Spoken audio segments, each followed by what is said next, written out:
Assalamualaikum warahmatullahi wabarakatuh.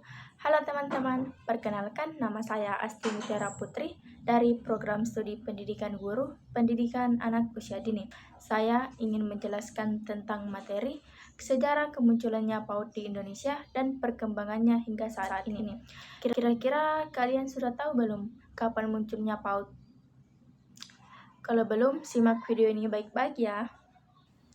Sejarah kemunculan PAUD di Indonesia dan perkembangan PAUD hingga saat ini.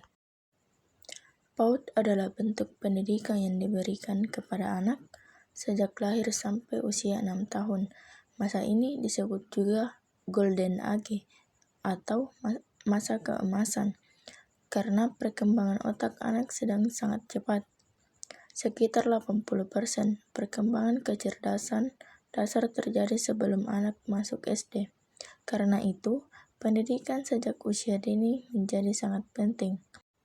Di Indonesia, kesadaran akan pentingnya pendidikan usia dini muncul secara bertahap. Awalnya, pendidikan untuk anak kecil belum dianggap sebagai hal yang wajib. Banyak anak tumbuh hanya di rumah tanpa stimulasi belajar yang terarah. Seiring perkembangan ilmu pendidikan, perhatian masyarakat terhadap kebutuhan belajar anak usia dini semakin meningkat.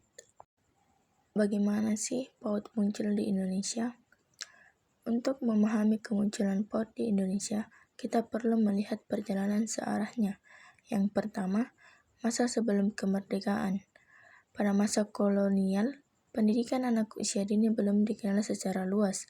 Hanya terdapat taman kanak-kanak yang didirikan oleh organisasi keagamaan atau tokoh pendidikan tertentu. Misalnya, taman kanak-kanak di bawah taman siswa yang dipelopori Ki Hajar Dewantara, taman kanak-kanak yang dikelola lembaga misi Kristen. Namun, saat itu PAUD hanya untuk kalangan tertentu, bukan untuk masyarakat luas. Yang kedua, masa setelah kemerdekaan.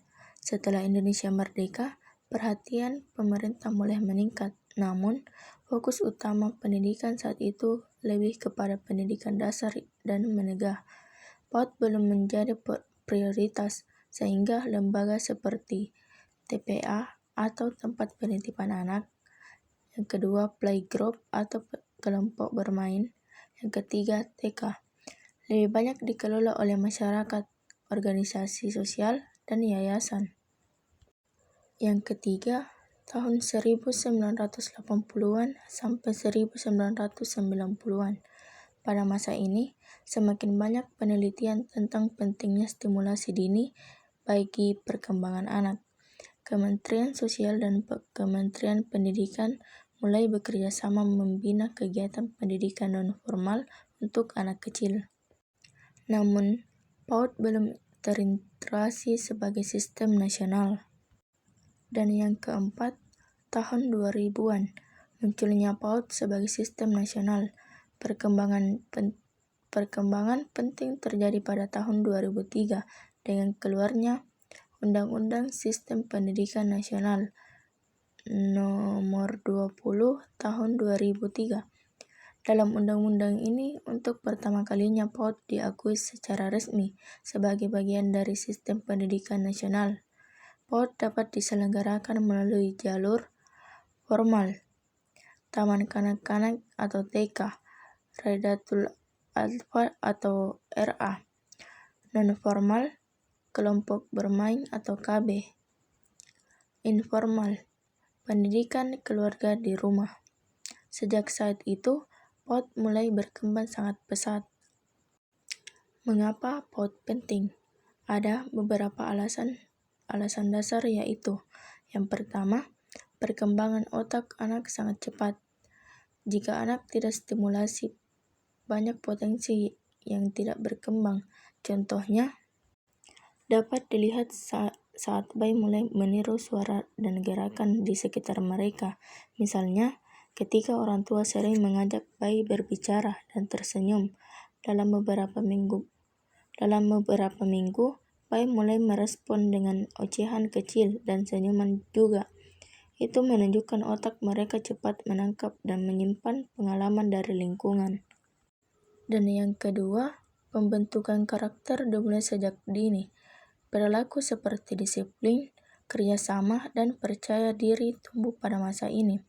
Contohnya, ketika anak diajak membereskan mainan setelah bermain, kegiatan sederhana itu membantu menumbuhkan disiplin, belajar bekerja sama dengan teman atau orang tua saat merapikan, dan merasa percaya diri karena berhasil melakukan tugasnya sendiri. Yang ketiga, mempersiapkan anak memasuki jenjang sekolah dasar. Jadi, PAUD bukan tempat belajar calistung semata. Fokus PAUD adalah perkembangan sosial emosional, bahasa, motorik, kognitif, nilai moral, dan kemandirian. Bagaimana PAUD di Indonesia saat ini? Sekarang, PAUD adalah program nasional yang terus diperkuat. Perkembangannya dapat dilihat dari beberapa aspek. Yang pertama, lembaga PAUD semakin banyak. PAUD sudah ada hampir di setiap desa. Pemerintah juga menyediakan program, yaitu PAUD Holistik Integratif. Yang kedua, PAUD berbasis masyarakat. Yang ketiga, PAUD berbasis keagamaan. Tujuannya agar semua anak, terutama dari keluarga kurang mampu, bisa mendapatkan layanan PAUD. Yang kedua, kurikulum PAUD yang lebih terarah. Saat ini PAUD diatur dengan kurikulum merdeka yang menenangkan. Yang pertama, belajar melalui bermain, pembiasaan positif, pengembangan karakter, penguatan budi pekerti. Guru tidak hanya mengajar, tetapi menjadi pendamping perkembangan anak. Yang keempat, keterlibatan orang tua semakin penting. PAUD tidak hanya berlangsung di sekolah. Pendidikan yang paling penting tetap berasal dari rumah. Karena itu, sekolah PAUD banyak mengadakan pentingnya kelas, kegiatan kolaboratif orang tua atau anak, konsultasi perkembangan anak. Yang kelima, tantangan PAUD saat ini. Walaupun PAUD berkembang, tetap ada tantangannya, yaitu fasilitas beberapa PAUD masih terbatas. Banyak guru PAUD belum mendapatkan kesejahteraan layak. Masih ada orang tua yang beranggapan PAUD hanya tempat bermain biasa. Tekanan untuk mengajarkan calistun terlalu dini. Maka perlu edukasi berkelanjutan kepada masyarakat. Adapun kesimpulan materi yang saya jelaskan, PAUD muncul melalui perjalanan panjang, dari yang awalnya hanya untuk golongan tertentu hingga diakui sebagai sistem pendidikan nasional.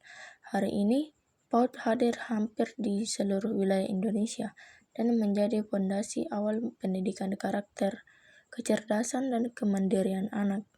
Pendidikan anak usia dini adalah investasi jangka panjang. Jika kita ingin bangsa yang maju, kita harus melalui pendidikan dari sejak usia dini. Nah, sampai di sini kalian sudah paham belum kapan munculnya PAUD di Indonesia hingga saat ini? Aku harap kalian sudah paham ya. Sebelum penutupan, kalian jangan lupa like, share, dan komen ya. Semoga video ini bermanfaat untuk kalian semua. See you next video.